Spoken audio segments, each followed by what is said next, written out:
안녕하십니까, 문털란TV입니다.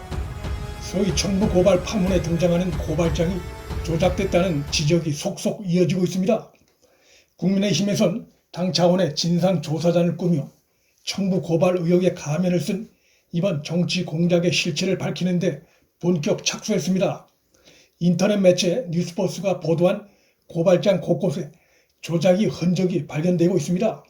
4월 3일 오후 4시 19분 손준성 보냄으로 표기돼 전달된 고발장 내용이 시간의 선후관계가 맞지 않아 조작 가능성이 유력하게 대두되고 있습니다. 국민의힘의 진상조사단은 고발장에 지난해 4월 3일에 반영하기엔 어려운 내용까지 담겨있는 점을 주목하고 있습니다. 예를 들면 고발장은 전송 당일인 4월 3일 열린민주당 최강욱과 유시민이 향한 발언을 담고 있는데 이것은 당일 발언을 당일 고발장에 넣어 보냈다는 것으로 상식적으로 맞지 않고 비현실적입니다. 이뿐만이 아닙니다. 소위 채널A 사건 제보자인 사기 횡령 전과 오범의 지모 씨와 MBC 기자의 대화 내용 등 당시 시점에서 알기 어려운 내용도 포함되어 있습니다. 이런 점들은 인터넷 매체가 보도한 고발장 내용이 사후에 조작됐을 가능성을 보여주는 뚜렷한 정황입니다. 국민의힘의 진상조사단은 고발장이 13페이지까지는 평원체로 쓰였는데 14페이지부터 갑자기 경원체로 바뀐 점도 의혹을 두고 있습니다. 이것이 문제가 되자 뉴스버스 측은 뒤늦게 고발장을 여러 명이 작성한 정황이라고 억지 주장하고 나섰습니다. 이것은 그들의 지금까지 보도가 허위 주장이었다는 것을 스스로 실토하는 것이나 마찬가지고 그들이 지금까지 보도하거나 언급하지 않았던 내용입니다. 언론에 의해 고발장의 조작 가능성이 지적되자 이를 거꾸로 소위 청부 고발장 작성에 여러 명이 개입된 것이냐 자신들 보도의 문제점을 억지 합리화하려는 태도입니다.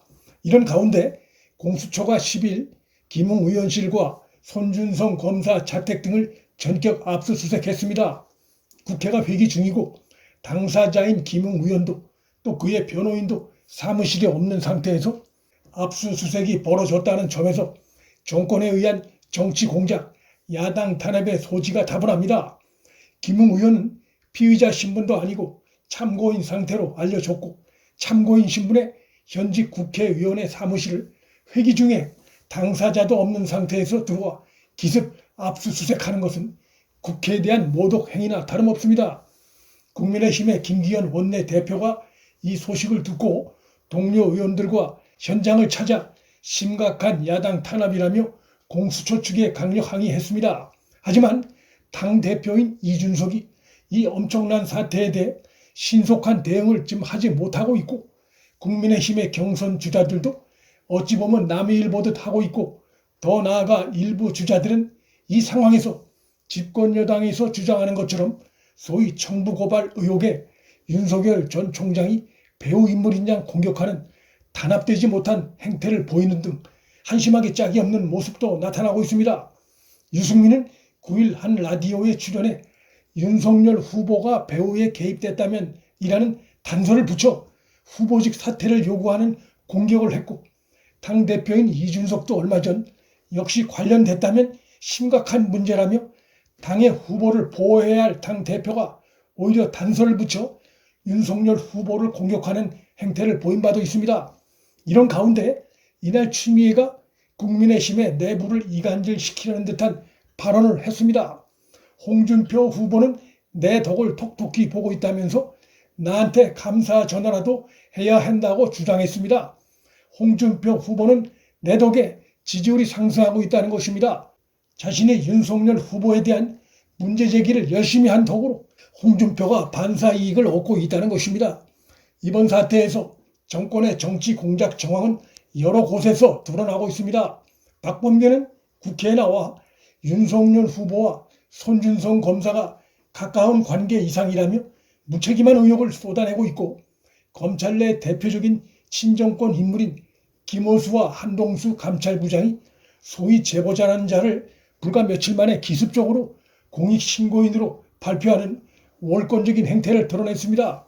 권익위가 뒤늦게 최종 판단 권한이 권익위에 있다고 항의했지만 조사를 통해 공익신고인으로 판단되면 그 효력이 소급 적용된다면서 대검 감찰부와 호흡을 맞추고 있어 친정권 기관들이 서로 짜고 치는 모습입니다. 손준성 검사에 대한 감찰을 먼저 착수한 대검과 달리 공수처가 먼저 기습 압수수색을 했지만 검찰은 필요한 부분은 협조하겠다며 공수처의 조력의 의사를 분명히 드러내고 있습니다. 정부와 사정기관이 총동원돼 윤석열 죽이기에 나선 뚜렷한 정황입니다. 이 정도면 청와대가 배후에 나선 정황입니다. 일각에 의해 이번 사건 제보자로 알려지고 있는 조성은이란 여성도 의심스러운 점이 한두 가지가 아닙니다. 자신의 페이스북에다 문재인의 남북관계 행보를 공개적으로 두둔하는 글을 올리는가 하면 탈영과 황제 휴가 의혹을 받는 추미애 아들을 두둔하는 글을 올리기도 했습니다. 야당 소속인지 여당 소속인지 구분이 안 되는 행태입니다. 그런가 하면 박지원을 존경한다는 취지의 공개 발언을 하는가 하면 윤석열 후보에 대해 입에 담을 수 없는 욕설과 비난의 글을 자신의 페이스북에 올린 적도 있습니다. 객관적으로 드러난 여러 정황상 의심받을 짓을 많이 하고 해당 행위를 해놓고도 이번 사태 관련해 계속해서 말을 바꾸는 어지러운 행보를 보이고 있습니다. 그가 인터뷰할 때마다 말이 바뀌어 왔습니다.